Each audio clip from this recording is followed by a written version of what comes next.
तो हमारा cash flow statement का दूसरा वीडियो आ गया है।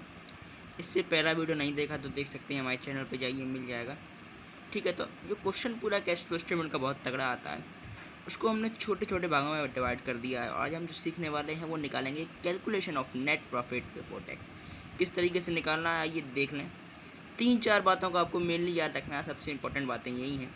एक आध बातें भी हैं वो आप देख सकते हैं। ठीक है, तो चलिए शुरू कर देते हैं। तो इन 5 बातों को आपको ध्यान रखना है, आपका क्वेश्चन आराम से बन जाएगा। तो पहली बात है प्रोविजन फॉर टैक्सेशन। इसमें आपको करेंट ईयर, जैसे अकाउंटिंग जिस साल की बना रहे हो ना, कैश फ्लो स्टेटमेंट उस साल का लिखना है। जैसे कि मार्च 2020 में ख़त्म हुआ साल, तो मार्च 2020 में ही तो बनाओगे, उस साल का लिखना है। नेट प्रॉफिट दिया होगा, बैलेंस शीट गिवन होगी ना, statement of profit and loss को नेट प्रॉफिट कहते हैं। Closing minus opening. क्लोजिंग कौन सा होता है? साल के अंत का बैलेंस, ओपनिंग साल की खुलने का बैलेंस। ट्रांसफर टू लेजर में वही करना है, क्लोजिंग का बैलेंस में से ओपनिंग बैलेंस को माइनस कर देना। प्रपोज डिविडेंड में प्रीवियस ईयर का, क्योंकि ये हमेशा एक साल लेट जाता है प्रपोज डिविडेंड शेयर होल्डर को। ठीक है, तो प्रीवियस ईयर का लिखोगे। इंटरिम डिविडेंड लिखोगे ड्यूरिंग द ईयर का, जो ईयर में क्वेश्चन में गिवन दिया होगा। सबको जोड़ देना, आंसर आ जाएगा। ठीक है, तो अब मैं कहूँगा आप इसका एक बार स्क्रीनशॉट ले लीजिए। ठीक है, इन सब चीज़ों को ऐड करना है बस। Provision for taxation current year का, नेट प्रॉफिट में से क्लोजिंग में से ओपनिंग बैलेंस माइनस करना है। सेम ये ट्रांसफर टू लेजर में क्लोजिंग में से ओपनिंग माइनस करना है। और प्रपोज डिविडेंड में पिछले साल का लिखना है। इंटरिम डिविडेंड लिखा होगा ड्यूरिंग द ईयर। चलिए एक क्वेश्चन कर लेते हैं। तो मैंने क्वेश्चन को आपकी स्क्रीन पे डाल दिया था, उसको आप देख लें। ठीक है, तो क्वेश्चन डाल दिया, आप देखिए इसको सॉल्व किस तरीके से करेंगे। उसमें दे रखा है calculate net profit tax of premium sale limited from its balance sheet. उसकी बैलेंस शीट हमको ऑलरेडी दी है। चलिए बनाते हैं। फॉर्मेट उसका बहुत कोई खास कठिन नहीं है, बहुत सिंपल है भाई। ठीक है, पर्टिकुलर मैं शॉर्ट फॉर्म में लिख देता हूँ, क्वेश्चन वर्किंग नोट में आप उसको अच्छी तरीके से लिखना। Particular amount. ठीक है, हमको क्या क्या बातें ऐड करनी है, लेस करनी है। एक बात और देख लो, उसमें दे रखा है नोट्स टू अकाउंट। अब ये नोट्स टू अकाउंट क्या है भाई?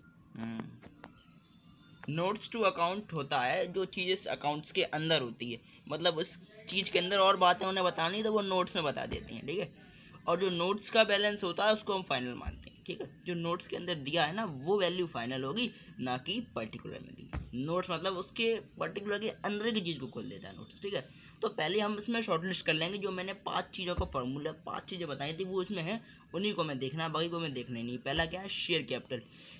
शेयर कैपिटल बताया था नहीं, तो आगे बढ़ जाओ। रिजर्व एंड सरप्लस बताया है, बट उसमें नोट नंबर दिया है, तो उसके नोट के अंदर घुस गए हम लोग। सरप्लस में क्या लिखा है? Balance in statement of profit and loss. ये क्या हुआ? Net profit. और नेट प्रॉफिट को लिखते हैं हम लोग। ठीक है, तो लिखेंगे नेट प्रॉफिट। कैसे करते हैं सॉल्व? क्लोजिंग में से ओपनिंग को हटा दो, क्लोजिंग माइनस ओपनिंग। तो क्लोजिंग कितना दे रखा बैलेंस? क्लोजिंग मतलब साल के अंत का बैलेंस, यानी मार्च 2020 का बैलेंस 2 लाख है। ओपनिंग कितना है? 1,45,000, यानी माइनस कर दोगे तो सीधा सीधा 55,000 आ जाएगा। ठीक है, फिर आगे बढ़ते हैं हम करेंट लाइबिलिटी में। शॉर्ट टर्म बोराइंग्स नहीं है सर, ट्रेड पेबल भी नहीं है, other current liability, short term provision कुछ नहीं दे रखा है, तो उसको हम देखेंगे नहीं। एसेट्स में आ गए, एसेट्स में भी कुछ नहीं दे रखा, बट हमको 2 चीज़ें और दे रखी हैं नीचे। Short term provision for taxation किस ईयर का देते हैं? प्रेजेंट ईयर का। यानी अब हम बना कब रहे होंगे? ये 2020 में बना रहे होंगे मार्च के, क्योंकि एंड में तो अकाउंटिंग होती है, तो यानी यही तो हो गया करंट ईयर। तो प्रोविजन फॉर टैक्सेशन लिखेंगे, उसमें हम 2020 वाले अमाउंट को लिखेंगे, क्योंकि अभी हम बनाएंगे। 2019 थोड़ी बनाया होगा हमने, 2020 में मार्च के बाद ही बनाया होगा, जब हमें डेटा मिल गया होगा। तो यही बन गया आपका ईयर। प्रेजेंट ईयर लिखते हैं, तो प्रेजेंट ईयर 2020 हुआ। क्यों? क्योंकि मार्च मार्च तक, 31 मार्च तक डेटा आया होगा, उसके बाद बना होगा, और प्रेजेंट ईयर का लिखना है।